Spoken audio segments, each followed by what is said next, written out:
Hello, everyone, and welcome back to Between Two Worlds. I am your host, Annika, and thank you so much for joining me today. Before we get into this episode any further, I do want to plug that my Patreon is live. I'm going to start posting things the first week of February, so please do check it out if this content interests you. I have many things planned for, well, more content over there. Well, let's get into this week. And I want to bring you my own take on Lupercalia. And more importantly, for me, this is perfect pairing to wolf magic, one of my very long trusted allies, both magically and mundanely. I've been working with wolf for really years now, as long as I can remember, longer than really almost any other spirit ally, I guess. I would say that I have. And Lupercalia gives us the perfect doorway into that relationship because the wolf isn't just connected to this festival, the wolf is the absolute center of it. By the end of this episode, I think you're going to see just how deep that connection runs and how much it has to teach us about fertility, purification, and the kind of magic that really refuses to be tamped or stamped out no matter how hard the powers that be really try to kill it. So, let's talk about the historical evidence first, because of course that is the juicy bits of this whole where does Valentine's Day actually stem from? So, February. The word itself comes from februa, I think that's how you say it, which means purifications, purgings, the instruments used to cleanse and prepare. February is named after a Roman purification rite, which means the entire month is really linguistically and ritually a time of clearing out. And at the heart of that rite on February 15th was Lupercalia. You may have heard of it, I'm sure you have, especially as a witch or magical person. It gets trotted out every year around Valentine's Day. There's lots of videos and wonderful other podcasts on it. Did you know that Valentine's Day is actually based on a pagan fertility festival? You might hear this quite a lot. And while that is true and untrue, there's a thread there, but the real story is weirder, bloodier, and a lot more wolf. Because Lupercalia isn't just about fertility and it's not just about purification. It's about what happens when you put those two things together. When you clear out the vessel so something new can take root. And underneath all of it, cave where it started, the priesthood who performed it in the name of the festival itself is the wolf. So, Lupercalia was one of the oldest festivals in the Roman calendar, observed every year on February 15th as a pastoral rite, meaning it came from, the shepherds, the people who lived close to the land and the animals, and its purpose was to purify the city and promote health and fertility, not just human fertility, but the fertility in the sense of flocks, the fields, the crop, the city itself as a really living organism that needed tending. And it lasted. We're talking about a festival so old that even the Romans themselves weren't entirely sure where it came from. There's evidence that say they attribute it to Evander, a cultural hero from Arcadia, who supposedly brought the Greek gods the Greek alphabet, and this particular rite to Italy 60 years before the actual Trojan War. Whether that's historical fact or really just origin myth, it doesn't really matter because what matters is that the Romans understood this practice as ancient and as something that even predated their own civilization. Really, this was old enough that it survived the fall of the Republic, the rise of the Empire, the conversion of Rome to Christianity, and over 100 years of official suppression. In 391 CE, the Emperor Theodosius banned all non-Christian cults and festivals, and Lupercalia really should have ended there, but it didn't. Over 100 years later, in the late 490s, people were still running the old route, still striking each other, as we'll learn, with goat skin, and still honoring this wolf. So, really, the story goes Pope Gelasius was furious about this. He wrote a letter condemning the practice, calling the participants vile rabble, and demanding the festival be abolished. And the Roman Senate pushed back and told him that Lupercalia was essential to Rome's safety and well being, that the city needed this right, that it had always needed this right, and that stopping it would essentially bring disaster. And Gelasius' response was really sarcastic and cutting. Basically, saying, if you think it works so well, you run naked through the streets, see how well that goes for you. And there's no evidence that Galasius actually succeeded in abolishing Lupercalia.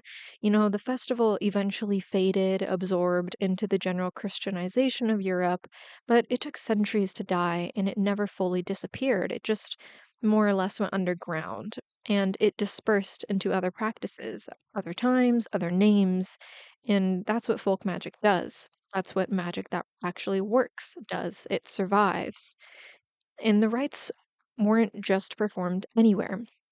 They were confined to three locations. All of them were central to Rome's foundation myth.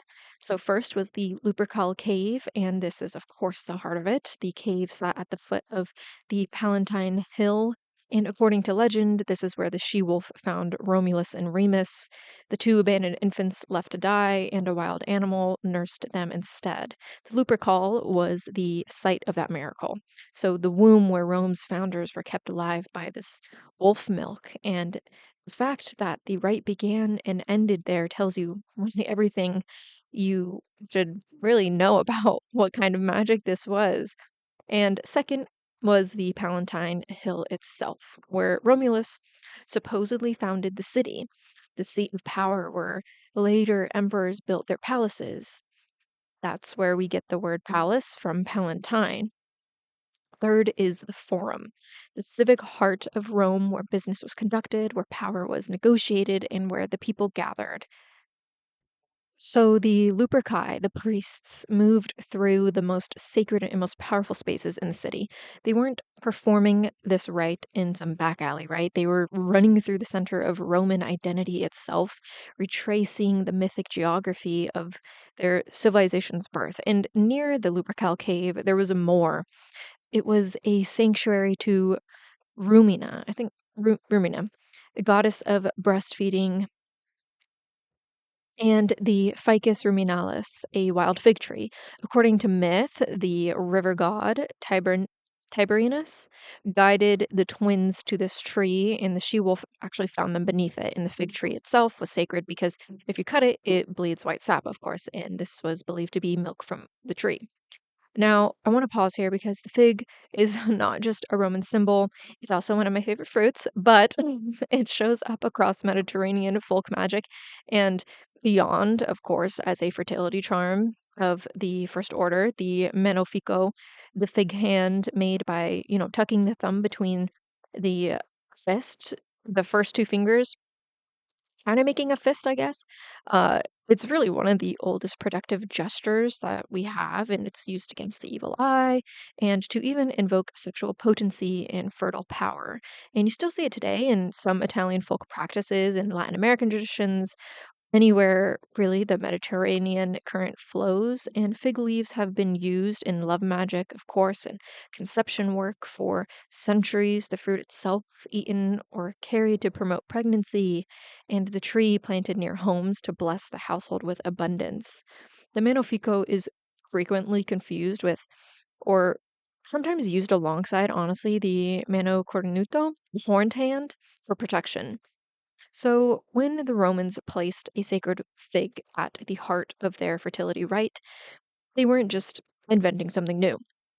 They were participating in this much older pattern, of course, a recognition that this particular tree carries life giving power in its very sap. And it wasn't just the fruit, it was like the milk of the tree itself, the milk of the wolf, the milk of the fig, and the milk that would later be used to wipe sacrificial blood from the foreheads of the priests. So it's really all connected, it's all part of the same symbolic and magical logic.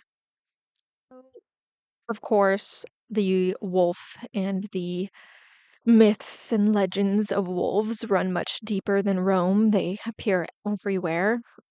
But the connection between Lupercalia and the wolf, was also linked to the Greek Lycaea, an Arcadian festival where Lycos in Greek and Lupus in Latin both meant wolf or mean wolf.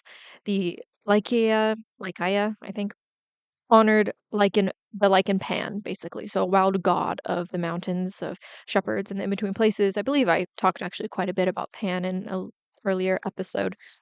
Maybe it was the goat one, but The Romans identified him with Faunus, their own untamed goat-footed god of the wild. And Pan and Faunus are essentially the same figure wearing different masks, and both of them are wrapped up in wolf energy because it's this this really rigid primal masculine energy. So there was also a statue of this god in the Lupercal cave. Justin, the Roman historian, describes it as nude except for a goatskin girdle. And this is the deity at the heart of the rite, really. The priests who performed Lupercalia were called the Luperci, which translates to brothers of the wolf or wolfmen. And these were young men, and this was absolutely an inherited role. A priesthood passed through bloodlines, and they sacrificed animals. It is said that it's mostly, I believe, goats and a dog, but they smeared themselves with blood. They wiped it off with milk soaked wool and then ran nearly naked through the streets, striking people with strips of the goat skin that they had, of course, sacrificed. And this ritual was a direct link to embodying this wild, feral nature of wolves. It was a way to honor Lupa and to remind what was a rapidly growing civilization. I believe to be flesh and blood and bone is really nothing more than to be this wild, hungry wolf. And Rome wasn't alone in this. You know, this sort of like wolf cult thing ran pretty deep in Italian religion, multiple traditions, multiple locations, all circling the same animal, the same energy. And if we pull back even further beyond Rome, beyond Italy, we find something even older still across Proto Indo European cultures. There's a pattern, a young male warrior bands associated with wolves and dogs who underwent initiation rites that involved living outside normal society and becoming wild, becoming the wolf temporarily before returning to the community as men. And scholars really called these groups Koros. We see echoes of them in Germanic berserkers, of course, in the Irish Fianna, and various warrior cults across Europe and beyond, and young men at this threshold of adulthood sent out to live as wolves, raiding, hunting, existing outside of the law before being reintegrated into society. And the Luperci fits this pattern pretty perfectly. Young men, running wild, operating outside normal social rules for the duration of the rite. This isn't just Roman, this is something in the bones of Indo European culture, something uh, older. So when you work with wolf energy, when you call on the wolf as an ally, you're tapping into something that humans have been tapping into for thousands of years. And of course, there are plenty of indigenous cultures that have their own connections to wolf mythology. Now, if we talk about the wolf as a predator, as a warrior, as wild energy, but the wolf at the center of Lupercalia's origin myth is female.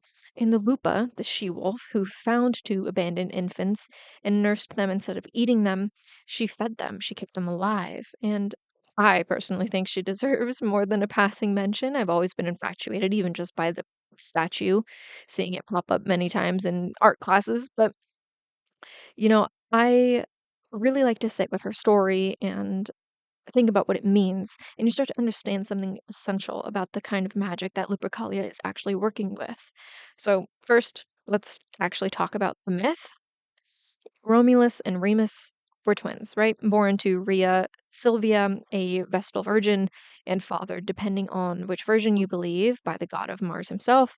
Now, Rhea Silvia's uncle Amulus had seized the throne from her father, and he wasn't about to let any legitimate heirs threaten his power. So, when he discovered that she was pregnant, he had her imprisoned, and when the twins were born, he ordered them killed, drowned in the Tiber River like unwanted kittens.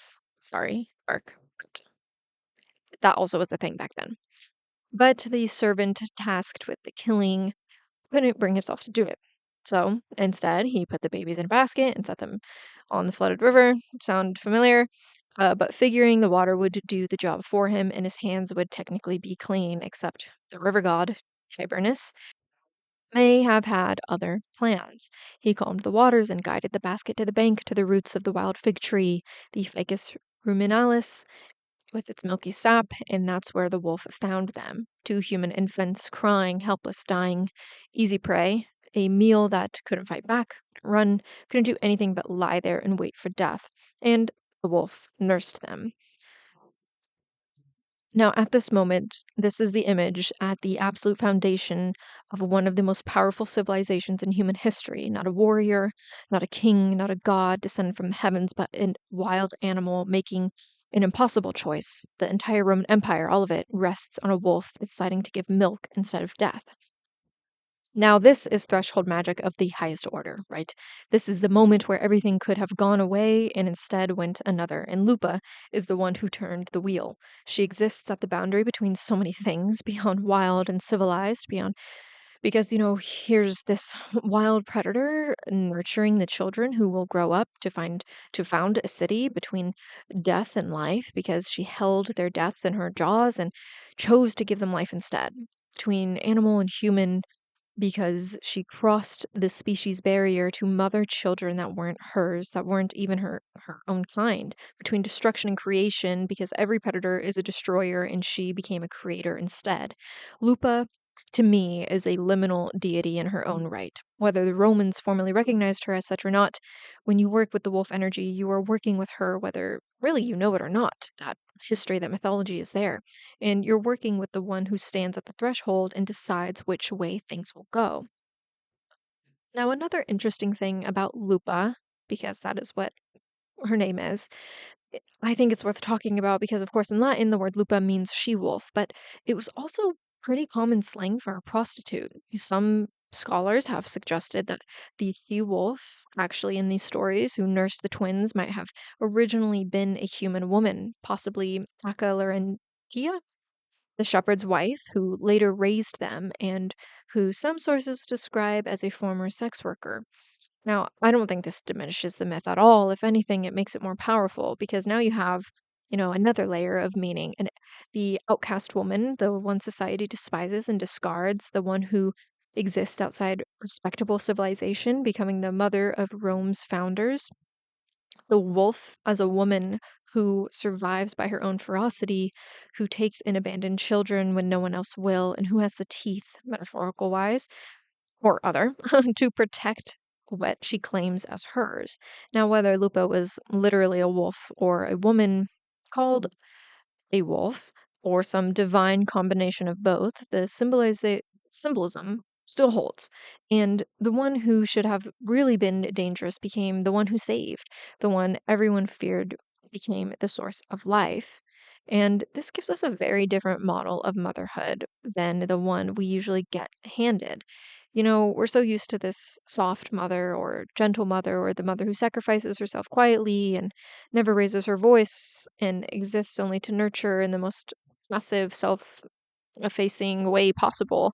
Or we do get the complete opposite, this very fierce uh, mother who is very relevant when it comes to dark goddesses. But Lupa is not that mother, and Lupa is the mother whose love is inseparable from her capacity for violence, whose nurturing comes wrapped in teeth, who protects her children precisely because she is dangerous. And Romulus and Remus weren't raised on soft lullabies and gentle hands. Of course, the story goes they were raised on wolf milk, on wolf protection, and the ferocity of this wild animal. And their first mother was a predator, and they survived, not despite that, but because of it. And there's something here for those of us who maybe had mothers like this, mothers who weren't soft, mothers who loved fiercely and sometimes frighteningly, and mothers whose protection felt more like teeth than a warm embrace. But Luca offers a different framework for understanding that kind of mothering. Not every mother is a lamb, and some mothers are wolves, and their children live because of it. For those of us who maybe are mothers, I am not, but who mother things in whatever way we mother. We projects with projects, with communities, traditions, chosen family. Lupa offers permission to be the fierce mother and the protective mother and the mother who will absolutely destroy anything that threatens what she's nurturing. I believe nearly all mothers have that instinct, but you, of course, don't need to be soft to be a good one. Now, the Lupercal cave where all of this happened wasn't just a mythic location. It was an active cult site where Lupa was venerated, and the sanctuary of Rumina nearby, Rumina being the goddess of breastfeeding, suggests that Lupa was understood specifically as a nursing deity, this milk giver. Now, there's a lot here too, right? A source of nourishment against all odds. When the Lupercalia finished their run around the Palatine and returned to the cave, they were returning to her, to the Wolf Mother's den, completing a circuit that began and ended in her presence. So maybe Lupa can also be looked at as this deity of impossible nurturing, of life persisting when it shouldn't, of milk flowing when logic says it can't, for fertility magic. And I mean, fertility magic in a broader sense, she's incredibly powerful, especially for situations that may seem hopeless. If, you're been told that you can't conceive, or if your project seemed doomed, or if everyone says the thing you're trying to grow will never survive, Lupa is the one who proves that wrong. And she nursed humans as a wolf, and she made the impossible happen. She's, of course, this threshold spirit, which means she's good at working with anything at a crossing point, any moment of decision, any place where things could go either way. When you're standing at a crossroads and you don't know which path to take, when you're facing a choice that will change everything, Lupa actually can help you see clearly and choose well. And she can also help you when you need to act against your apparent nature, when the situation demands that you become something other than what you seem, and the predator who nurtures, the destroyer who creates, and the wolf who gives milk. Now, here's another thing I'm going to point out, because Lupa is a spirit who actually chose, right? She made this active decision to go against her nature. Well, I guess mothering and being a predator is in both sides of her nature, but she chose. She wasn't compelled by a god, she wasn't enchanted or tricked or forced into anything. She encountered two dying infants and she made a decision. That choice, that moment of agency at the threshold between predator and protector, is the founding act of Rome, and everything that followed rested on a wolf's free choice to nurture, really, instead of kill. So if you actually want to reach out and work with Lupa herself for offerings, think about what maybe a nursing mother needs. Milk is obvious, but also honey for energy, bread or grain, meat if you want to honor her predator aspect as well. That's her nurturing one, and you can offer a threshold space, a doorway, or a crossroads, or at the base of a tree if you want to echo the ficus ruminalis where she found the twins. If you have images of wolves nursing, of mother wolves with pups, those make good altar pieces, especially if you're going to set up a whole altar for her. And sound matters. This is maybe a little bit of a weird one, but wolves obviously communicate through vocalization. They're extremely vocal. So howling, singing, sound cleansing, even just speaking aloud to her can be powerful in ways to make contact. So when it comes to the general mythology of wolves, right? Not just Lupa, not just Rome, but the wolf itself has been the villain for a long time. The big bad wolf, the beast at the door, the thing that steals children from their beds and sheep from the fold. And that fear, of course, was valid. And I'm not here to pretend our ancestors were stupid for fearing wolves. For most of human history, a wolf wasn't a symbol, it was a genuine threat. A wolf could take a sheep from your flock, and that sheep might be the difference between surviving winter and starving. A wolf could obviously kill you, that is real, but fear makes bad historians. And the wolf we inherited in our stories, the mindless predator, the chaos beast, the lone savage, that's not the actual wolf. And the wolf filtered through centuries of terror and later the need for a convenient monster. Wolves are profoundly social. They don't roam alone unless something has gone wrong, unless they've lost their pack or are searching for a new one or have been extradited. The lone wolf is not the ideal. It's really a tragedy. And wolves thrive in family groups. They depend on each other. They fail alone. Wolves raise their young communally. It's not just the mother, but the whole pack participates aunts, uncles, older siblings. They all help feed, protect, and teach the pups. Childcare is collective, survival is collective. So, in your fertility work, whether that's a child, a project, a business, a creative vision, if it's struggling because you're trying to do it all yourself, the wolf might have something to say about that when it comes to maybe not doing it alone, And wolves, of course, hunt with strategy. They're not mindless, they're not chaotic. A wolf hunt is very coordinated, calculated, and it's patient. They test the herd, they identify the vulnerable target, they work together to separate it, tire it, and bring it down. And this can take hours, days even of tracking when you need endurance in your magic, when you need the long game, and when you need to be smart and patient, even if you're fighting against that feral, aggressive nature. I find leaning more into this wolf energy or even wolf allies and spirits to rely on not the frenzied attack, but the calculated pursuit. And of course, we have to talk about the alpha because you've probably heard the term alpha wolf and the dominant male who fights his way to the top and rules through aggression. Yeah, well, that's mostly bullshit because it comes from studies of captive wolves in artificial environments, wolves who were obviously very stressed and competing for resources in ways they would never have in the wild. In a natural pack, the alpha is usually just the dad. It's the male of the breeding pair that leads because they're the parents. The father wolf isn't dominating through violence. Of course, there's correcting and there's lots of wolfy stuff, but he's providing, he's protecting, and he's teaching. And the alpha is the one who makes sure everyone eats, everyone survives, and everyone has a role.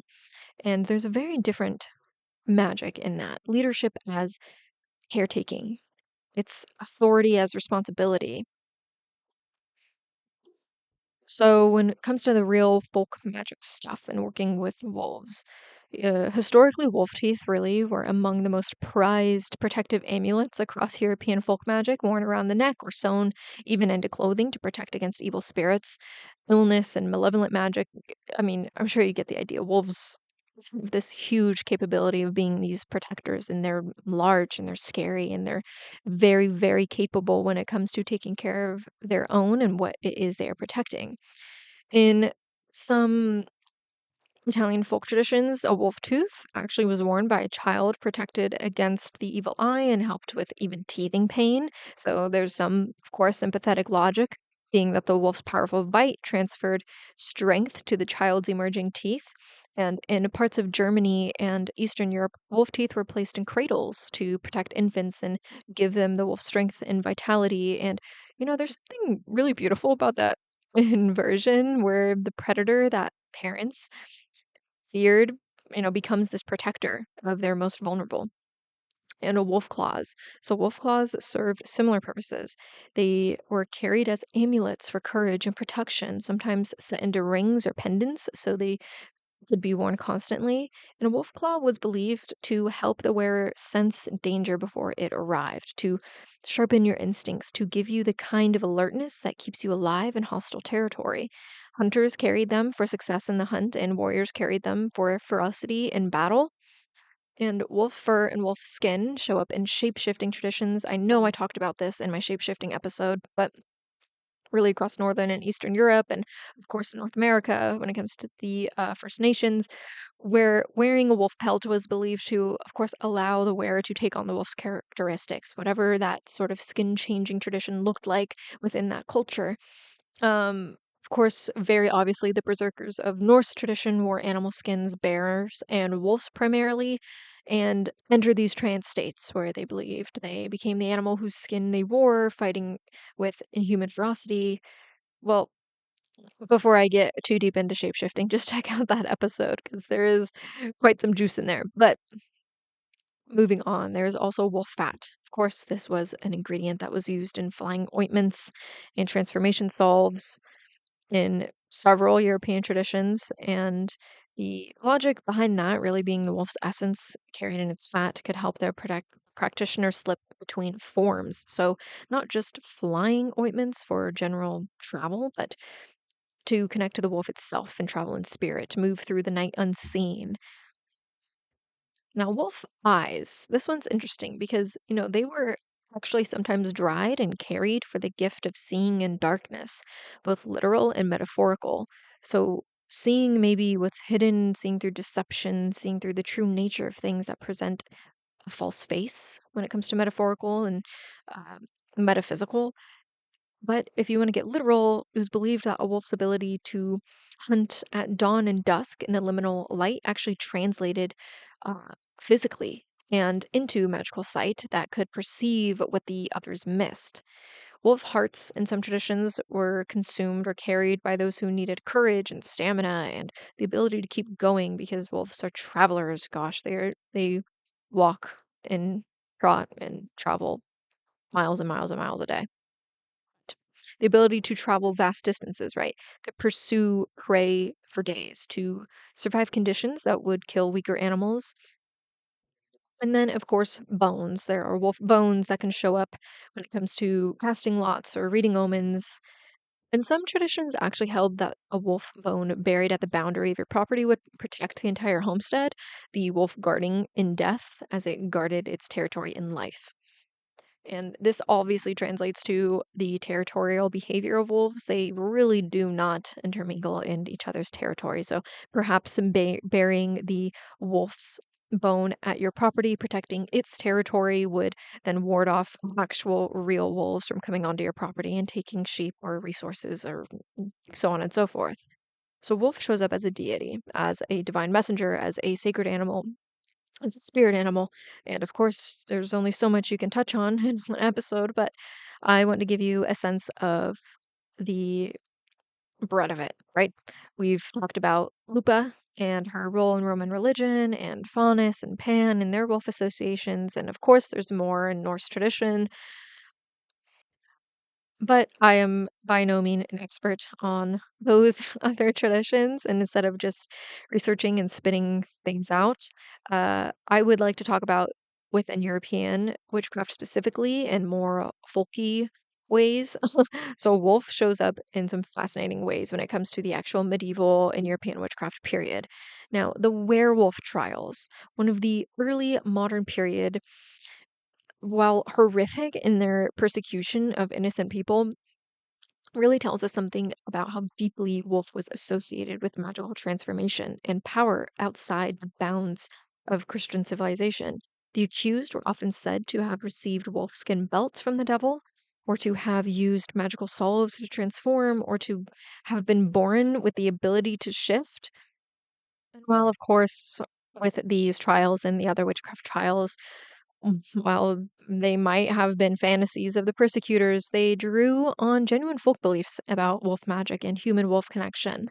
And further into the werewolf stuff, there is one wolf magic sort of story, I guess, within folk practice that is the Benendanti of Friuli in northern or northeastern Italy.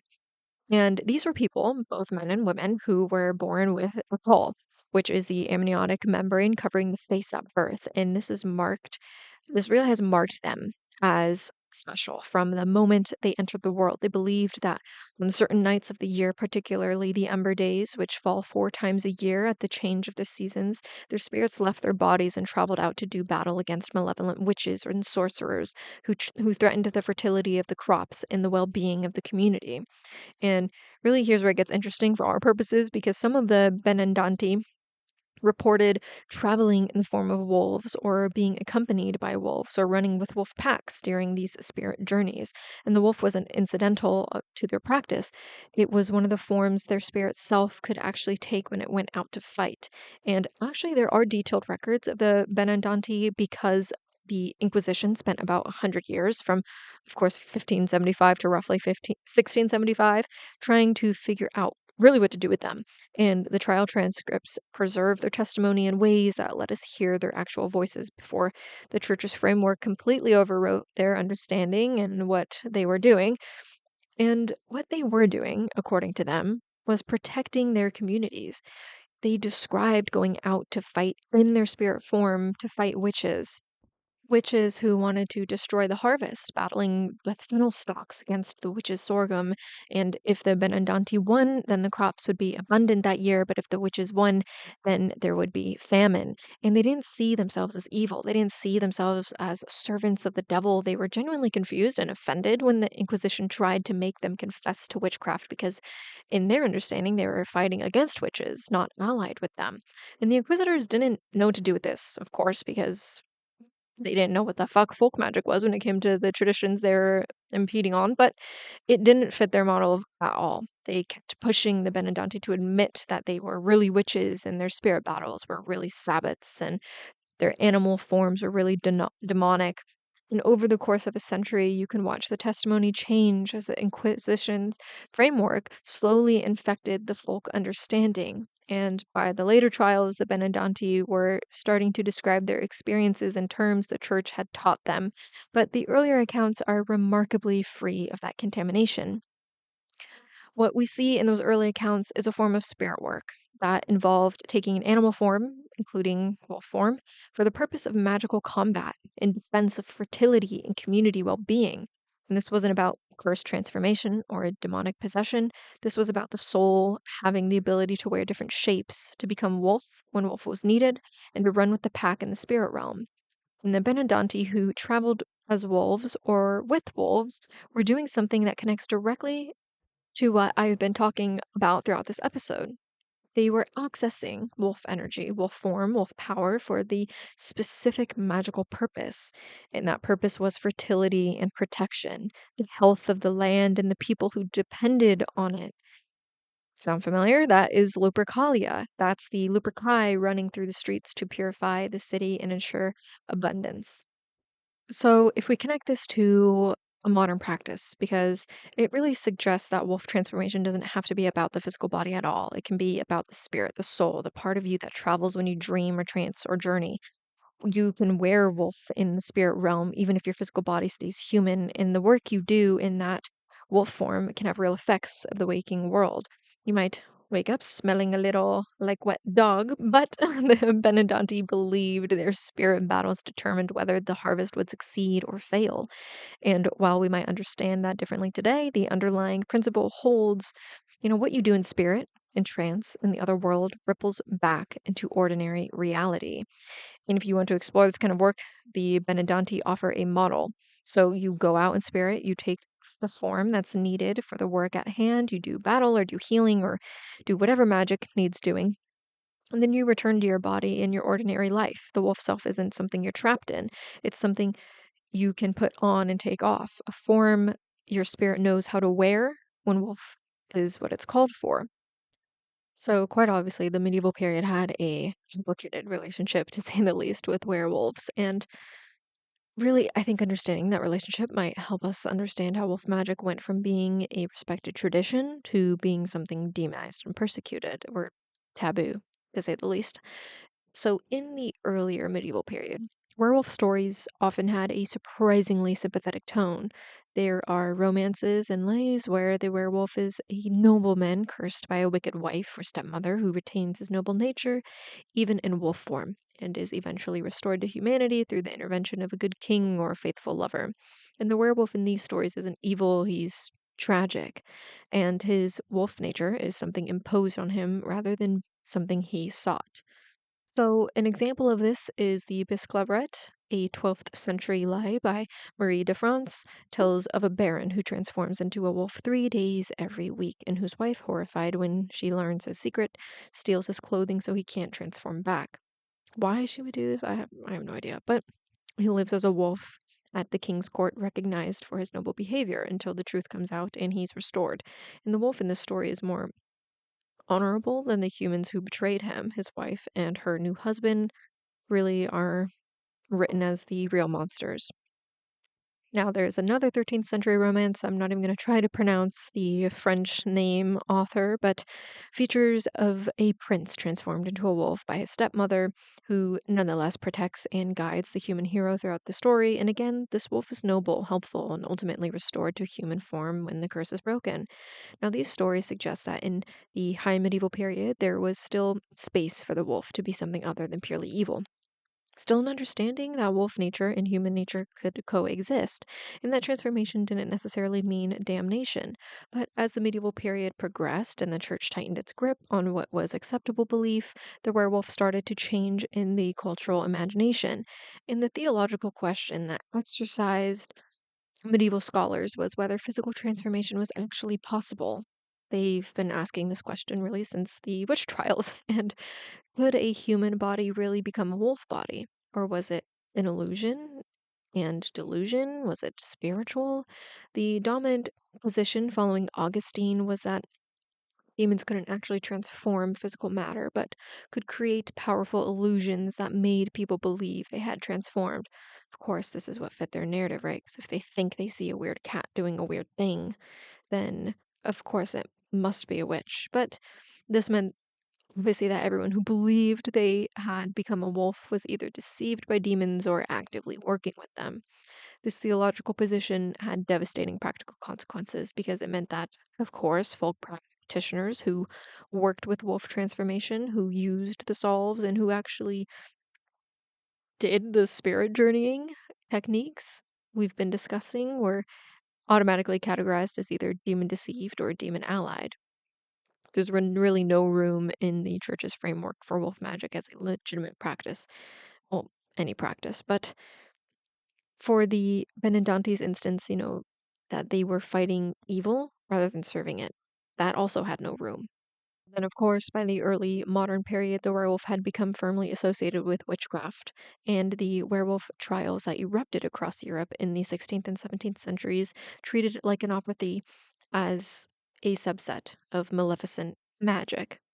Well, of course, as the story goes, for quite all of these victims, the accused were tortured into confessing that they had received their transformation powers from the devil, that they had used their wolf forms to kill and eat children, and that they were part of some satanic conspiracy that witches served. The trial of Peter Stump in Germany in 1589 actually set the template. He was accused of being a serial killer who used a magical belt given to him by the devil to transform into a wolf, and after extensive torture, he confessed to murders, to cannibalism, incest, and making a pact with Satan. And his execution was spectacular and brutal, to say the least, designed to make an example. And the pamphlets describing his case spread across Europe, shaping how people understood werewolves for generations. But what I really find interesting here is when you look at the trial records closely beneath the torture induced confessions about the demonic pacts, you can sometimes glimpse older beliefs, older practices that the accused were trying to describe before the Inquisitor's framework overwrote everything. So, what the werewolf trials show us, I think, is the collision between a living folk tradition of wolf magic and a church that had no category for it except evil. The practitioners, whether they were mentally ill or using psychoactive substances or genuinely accessing altered states or really anything in between, it's just so old, through magical traditions or some combination, we're doing something real. Something that had roots in much older traditions of wolf transformation, of wolf spirit work, and whether what it was back then, we can absolutely learn from it now. And the church, unable to accept that reality, forced it into the only framework it had, which was, of course, demonic witchcraft. And the tragedy is how much was lost in that collision. The techniques, the traditions, the understanding of how to work with wolf safely and deliberately, of course, other animal spirits as well, but most of it was destroyed or driven so far underground that it's nearly impossible to recover. What we do have are fragments, hints, pieces that survived in folk practice or in the trial records themselves, and that we have to reconstruct and discern what we can form from those fragments. Now, one more thread that I do want to pull from here is the specific connection between wolves and witches in the medieval and early modern belief goes beyond werewolf transformation and werewolf association. It's a whole complex of associations, really, but witches were believed to be able to command wolves, actually, to send them against their enemies, to ride them to the Sabbaths. In some accounts, the devil himself appeared at the Sabbath in wolf form, or was, of course, accompanied by wolves or had wolves as his servants. The wolf became associated with everything the church feared and hated about folk magic, and it was wild. It was outside civilization. It was hungry and dangerous and impossible to fully control. There are accounts of witches milking wolves, which connects interestingly to our Lupercalia material. But the witch who could milk a wolf was demonstrating power over the animal, the ability to take nourishment from something that should be purely predatory. Some scholars have suggested this image is a dark mirror of Lupa nursing Romulus and Remus, the inversion of the nurturing wolf mother into the witch who exploits the wolf for her own purposes. Now, of course, witches were also accused of transforming their victims into wolves, because when are they not accused of transforming victims into any sort of thing? But as a curse or a punishment, and there are folk remedies for breaking such curses, right? Calling the victim by their baptismal name, making them bleed so their human blood would reassert itself, finding and destroying the magical object that held the curse. These remedies suggest that people really genuinely believed in witch caused lycanthropy. Did I say lycanthropy? Whatever. Lycanthropy, and had developed practical responses to it. So the association between wolves and witches meant that wolf magic became obviously quite dangerous to practice openly. Not only might you be accused of werewolfism, you might also be accused of witchcraft more broadly, of being a part of a satanic conspiracy that the church was so desperate to root out. This drove wolf magic underground into family traditions passed down secretly into isolated rural areas where the church's reach was weaker, into the kind of hidden practice that leaves few records. But the association also preserved something important. It kept wolf and magic linked in the cultural imagination, kept alive the understanding that wolf was a power that could be worked with, even if that understanding was now framed as evil rather than neutral or beneficial. The witch who commanded wolves, the werewolf who transformed through magical means, the devil in wolf form, these images are distortions of older traditions, but they're distortions that preserve the outline of what they're distorting. There are accounts of cunning folk using wolf imagery and wolf calling into their practice, invoking the wolf for protection, cursing enemies, gaining hunting abilities, or tracking abilities for lost objects or lost people. The wolf knows its ability to follow a trail across vast distances, translated into magical workings, of course, for finding what is hidden. And in some traditions, dreaming of wolves was significant and required interpretation. A wolf attacking you meant enemies were moving against you, wolf guiding you meant you were being led toward something important, and a wolf running with you had powerful allies in the spirit world. Wolf dreams were taken seriously and often acted upon. And there's a persistent thread in European folk belief about certain people having a special relationship with wolves, being called wolf charmed or wolf blessed, able to communicate with wolves, call them, send them away, even command them. And these people were viewed with a mixture of respect and fear because anyone who could command wolves was clearly working with powers beyond the ordinary. So when it comes to actually working with wolf material, in some hoodoo and American folk magic, wolf has this presence too, though it's less prominent than in some European traditions simply because wolves were less present in the daily lives of practitioners in the American South. But however, wolf as a concept shows up in working still. It's related to predatory power, even sexual dominance, and the ability to hunt down what you want.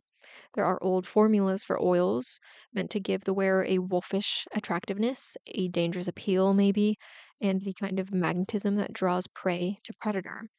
And these aren't love oils in the sweet sense, they're more domination oils, conquest oils, oils for when you want to pursue and catch rather than attract and wait. Wolf imagery in maybe mojo bags or charm work typically relates to protection, ferocity, and the ability to sense danger. And of course, your wolf tooth or claw in a protection bag adds the wolf's vigilance and fighting spirit to the working.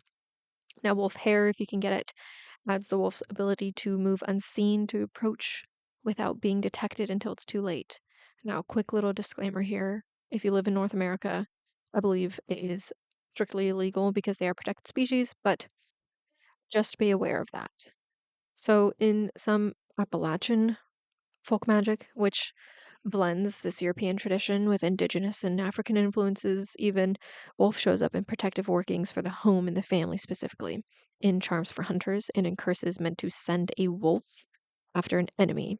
Not a literal wolf, of course, but a spiritual force with wolf characteristics that would, pursue the target until the curse was lifted or the debt was paid. Now, I do want to talk about the actual rite itself of Lupercalia because there's a lot of folk magic here too and sympathetic connections.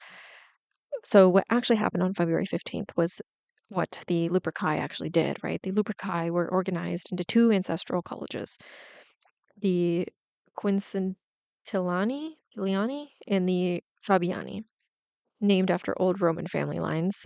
This wasn't something you signed up for, of course. It was strictly passed through your blood, but you were born into a family that carried this responsibility. And when you came of age, somewhere between 20 and 40, you took your place.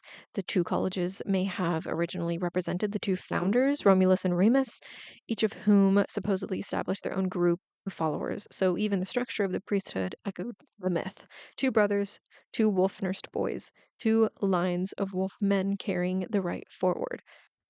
So the rite began at the Lupercal cave, at the altar, where the Luperci sacrificed a male goat, sometimes multiple goats, and a dog. The dog is unusual because dogs weren't common sacrificial animals in Roman religion, and there's some evidence, showing that the dog might be there strictly to connect it to the wolf because dogs are, of course, domesticated wolves and the boundary between wild and tame, but the sacrifice was supervised by the Flamen Dialis, Jupiter's chief priest. And the Vestal virgins contributed salted meal cakes as offerings, so this wasn't some fringe cult operating on its own. The highest religious authorities in Rome were actually involved. So after the animals were killed, two of the Luperci approached the altar. Their foreheads were anointed with blood, and a sacrificial knife, fresh, warm, the life of the animal marked onto their skin. Then the blood was wiped away with wool that had been soaked in milk. Blood, then milk. Death, then nourishment. The kill, then the nursing. And after the milk wiped blood away, the two young men were expected to laugh. And this is really interesting because it's one of the most important details of the whole rite. This is initiatory. This is a transformation sequence. Blood marks you as part of the death. You participated in the kill, you carry it on your body, milk returns you to life, you're cleansed, you're fed, you're newborn, and laughter is release. Laughter is the moment the tension breaks, and laughter is the sign that you've crossed over and you've come back. Now, I really think about this when I'm going through maybe something really hard, something really stressful enough to keep me up at night. And eventually, if you notice, maybe even days later, you usually get to a point where you genuinely laugh. You feel almost relieved, light and floating, and you think about what caused so much turmoil, and it genuinely makes you laugh. You're like, that's ridiculous that I was so stressed over that, right? That's the transformation completing itself. That's the crossing over. Now, the blood and milk together. This pairing shows up across folk traditions in ways that I don't think are coincidental.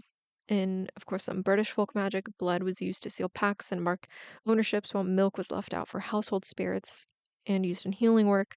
Of course, there's lots of blood and milk work and all sorts of traditions. Blood binds, milk soothes. You might seal a petition with blood and then wash your hands in milk to return to normal life. Milk is sacred, and spilling it is often an ill omen. And the first milk from a cow after calving had particular protective power, and the logic is consistent across cultures. Blood is life force, vitality, the thing that binds and marks and claims, while milk is nourishment, return, and the thing that feeds new life and cleanses and welcomes back. And the Luperci weren't inventing this pairing, they were participating in something humans have understood for a very long time. After the blood and milk came the feast. The Luperci ate. They needed the energy for what came next. And then they cut the goat skin into strips. These strips were the februa, so the instruments of purification that gave the month its name, the skin of the animal that transformed into tools. Now, the Luperci ran, nearly naked. Some sources say fully naked, others say they wore just the goat skin around their waists. Either way, stripped down, no togas, no markers of status or role, just skin in the skin of the sacrifice. They ran the old boundary of the Palatine Hill, the ancient border of the original settlement, and they ran it anti-clockwise against the direction of the sun. And of course, that detail matters. It was very intentional. Anti-clockwise is the reversal, the unwinding. It's moving against the normal order of things. And of course, in folk magic, you move clockwise to build, to invoke, to increase, and anti-clockwise to banish, to release, and purify. So this was a magical uh, route for reversal. It was an act, performing an act of reversal, clearing the old year's accumulation so new growth could come. And so as they ran, they struck anyone that got in their path, hit with the goatskin thongs. Plutarch describes it as many of the noble youths and the magistrates run up and down through the city naked for sport and laughter, striking those they meet with shaggy thongs. Sport and laughter. This wasn't grim, this wasn't somber, this was chaotic, joyful, and wild. Now, the understanding of striking someone to bless them might seem strange, but it's actually one of the most widespread folk practices we have because in British folk tradition, there's beating the bounds, walking the parish boundaries, and striking them with sticks to reinforce the borders and drive out evil. And young men or young boys were sometimes struck or bumped against boundary stones so they'd remember the limits of the parish. In Slavic and Scandinavian traditions, switching with birch branches was used for purification and health. And of course, you see this in the Banya tradition, where the bathers strike themselves with the birch bundles to stimulate circulation and drive out illness. And of course, in Germany and Austria, the Krampus tradition, right? He is heavily involved with striking people with birch switches during the winter season, originally a purification rite as well, and a driving out evil spirits before the new year. So the logic, of course, is consistent. Striking with a ritually charged object transfers its power to the person struck, and the Febula weren't weapons, they were conductors. The goat's life force, the energy of the sacrifice, the wildness of the wolf men, all of it flowed through the leather thongs into the bodies of those who received the blows.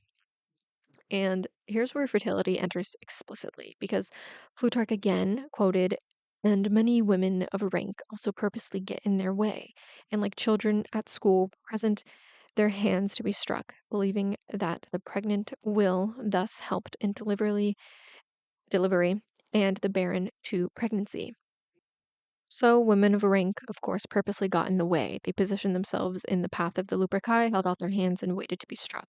They wanted it. Pregnant women believed it would help them deliver safely. Barren women believed it would help them conceive. And the strike of the Febula, the touch of the sacrificial skin wielded by the wolfmen, charged with the energy of blood and milk and laughter, was medicine. It was magic. And this, of course, is not passive. This is not women being victimized by a male rite. This is women actively seeking out the magic, inserting themselves into the ritual, demanding their share of its power. And they saw the Luperci coming and they stepped forward, hands out, ready. Now, after the circuit was complete, the Luperci returned to the Lupercal cave, and the rite closed where it opened. The wolfmen came home to the wolf's den. Well, now we get to the part where we ask ourselves what we're actually supposed to do with all of this, right? How it applies to the magic we're working with now. Well, there's many aspects of this you could work with, but when it comes to fertility beyond conception, um, you know, in the modern witchcraft era, there's tons of fertility magic, right? It has done fertility magic itself a disservice by narrowing it down just to conception, pregnancy, babies, and if the only thing that could be fertile is a womb and the only thing worth birthing is a child, if that's your path, if that's what you're working toward, then I honor that. But fertility magic is so much bigger than that. When the Romans performed Lupercalia, they weren't just trying to get women pregnant. They were purifying and fertilizing the city, the flocks, the fields, the whole organism of Roman civilization. And they understood that fertility is a force that moves through everything, that wants to move through everything, and that our job as practitioners is to clear the way for it. So, your creative work can be fertile or barren. Your relationships can be fertile or barren. Your magical practice itself can be fertile or barren, producing results and generating momentum, or spinning in circles, all effort and no harvest. Your own becoming, the next version of yourself that's trying to emerge, that's a birth too. And here's what Lupercalia teaches us about fertility and how it actually works is it requires purification first. The goat had to die for the febula to exist. The sacrifice had to happen before the blessing could happen, and something had to end so something else could begin. This is composting. This is the basic logic of soil. Nothing grows in ground that's already full. And the women who sought the strike understood this. They didn't sit at home hoping the Luperci might wander past. They went out to the streets and they positioned themselves in the path and held out their hands and demanded to be part of the rite.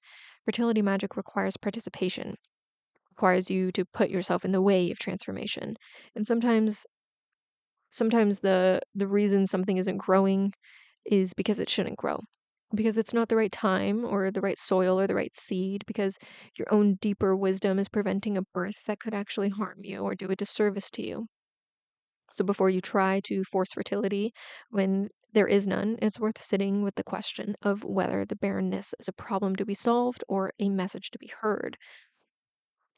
When it comes to actual fertility magic, right? There's, of course, egg cleansing. The Olympia practice is one of the most widespread fertility adjacent practices we have. Of course, you can use eggs in lots of different things when it comes to spell work for fertility, whether that's physical fertility or, of course, a project or something else being birthed. But you pass this egg over your body to draw out the illness, blockage, or the spiritual interference. Then you crack it into water and read what was removed. And the same technique can be used specifically for fertility work. And you could use that by passing the egg over the womb specifically, or the creative center, asking it to draw out whatever is blocking conception or creating, and reading the results to understand what's been in the way.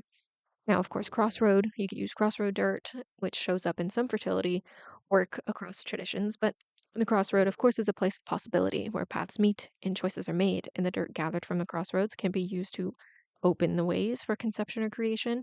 A lot of opening, road opening, I've almost said opening doors, but road opening works can be used here when it is for fertility. And you might sprinkle it at the threshold of your home, add it to a fertility charm, or even dress a candle. Not magic, also. There's some options here. It's been used for centuries, really, to bind pregnancy to the body. Cord tied with intention during conception or early pregnancy, worn throughout to hold the baby safe, then untied during labor to release the child. The same logic applies to any fertility work. Tie knots to bind your intention, to hold your project safe during its gestation, and then untie them when it's time for the birth. Opening locks and doors, too, during label is a pretty old folk practice. Every lock in the house opened, every door unlatched, every knot untied to ensure the baby has a clear passage out. And you can use the same principle when you're trying to birth anything. Open the doors of your home, untie any knots you're wearing. Unlock boxes and cabinets, create physical openness to mirror the spiritual opening that you're trying to achieve. Now, then, there's afterbirth. What do you do after the thing has been birthed, right? Burying it or burying something that represents the completion of your work returns the energy to the earth and ensures future fertility. When a project is complete, when something has been successfully born, bury something from the process, early drafts, failed attempts, remnants of ritual work, maybe. Give it back to the land. This closes the cycle and prepares the ground for what comes next. It's like making that full circle from the Lupercal cave to the Lupercal cave. Now, for timing, of course, think about thresholds. We have your waxing moon, your full moon, your liminal moments like dawn and dusk. And Lupercalia itself sits at a threshold, February straddling the line between deep winter and the first stirrings of spring, the time when things are still dormant on the surface but starting to move underneath. Now, of course, you have your spirit allies. Think about what they want, what you're growing to succeed. The land spirits you could work with, your ancestors, of course, fertility deities too, if you want to work with them, and of course, the wolf, the she-wolf, Lupa. You could work with her as a guardian. You can even picture her as a deity and work with her in that way, or just a spirit ally. But something that is a guardian of this threshold between barrenness and abundance. So that is it. That is Lupercalia. I am done babbling about it. I think my voice is a little sore actually, because this was a pretty long one. I really wanted to bring the Lupa into Lupercalia. There's so much more to this rite, and it's not just the history of Valentine's Day, but it's a lot deeper and really connected to wolves. And I've been wanting to do an episode on wolves, so I hope you enjoyed this episode. You got something from it as inspiration, or it just found it interesting. Again, thank you everyone for tuning in and listening wherever you are in the world. I hope you have a wonderful morning, day, or night.